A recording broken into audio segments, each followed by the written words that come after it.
So I wonder how long it's going to take to kind of erase that social media footprint No, for her job. probably not for. I would say it's 5 years or more before Mm-hmm. that Mm-hmm. smoke will dissipate. Unfortunately, and sadly for her and her professional career, it's going to Mm-hmm. follow her everywhere. Mm-hmm.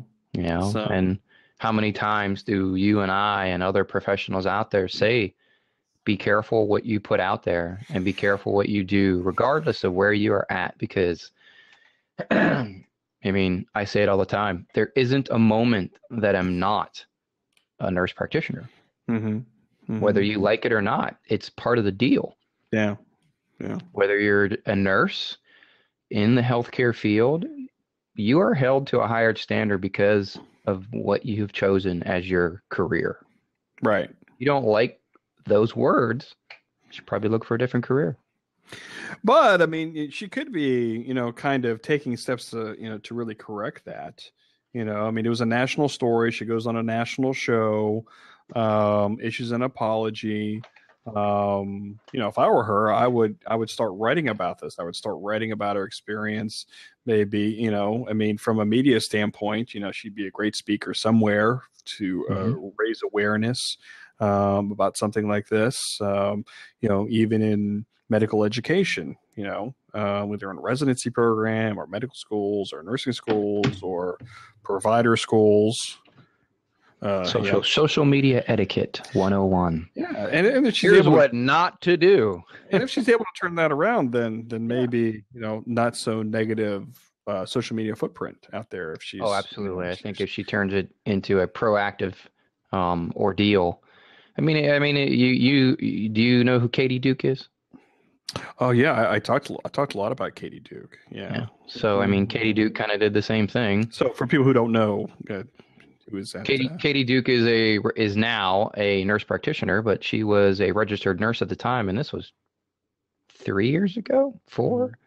She was on that very popular reality TV show, and I honestly don't remember. New York Med, maybe? I don't know. Yeah. And it was um, life and times of the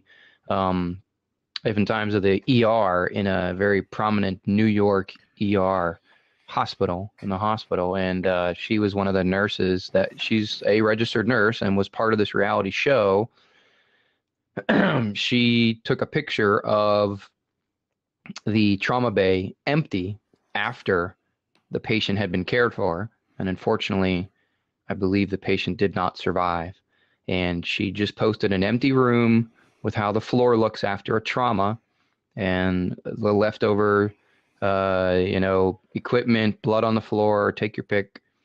And she made the comment in her text on Instagram about she gave pieces of information that was enough that anyone who was motivated could probably figure out who the patient was. So it indirectly violated HIPAA, and she was fired from her job. She was fired from her job, and she was, of course, taken off of the TV show. And she turned it into um, positive propaganda. Yeah, yeah. She turned it into positive propaganda and started educating nurses and other healthcare professionals about the incident. And she stood her ground, saying that she felt that she didn't do anything wrong. But her 5 minutes of fame then have turned into much more because she's now a spokesperson. She's sponsored by numerous colleges, from the little bit that I know from my previous employer. So, yeah, I'm hoping that this physician will do the same thing.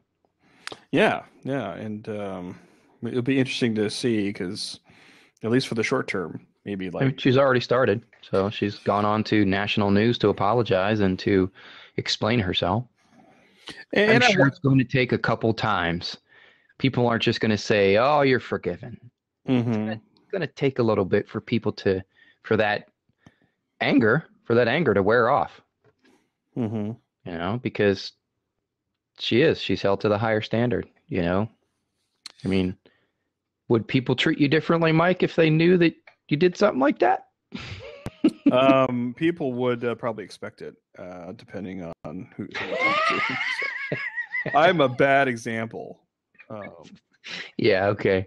Someone who's been nationally recognized, who's been on front of magazines. I mean, come on. Yeah. There it is. There it is.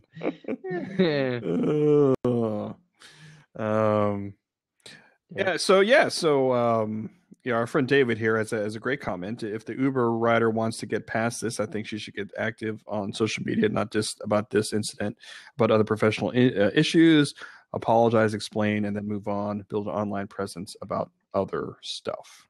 Redirect attention. Exactly. Mm-hmm. See, we have the smartest audience here, Sean. Will it be easy? No, but by all means, she needs to redirect her attention. Right. I mean, doing nothing is like worse than. Absolutely, because then it's isn't someone said it once? Being silent gives them permission, or something along those lines. If you're not speaking up about it, you're accepting their explanation, or you're accepting their truth. Something along those lines. It's a horrible quotation, but.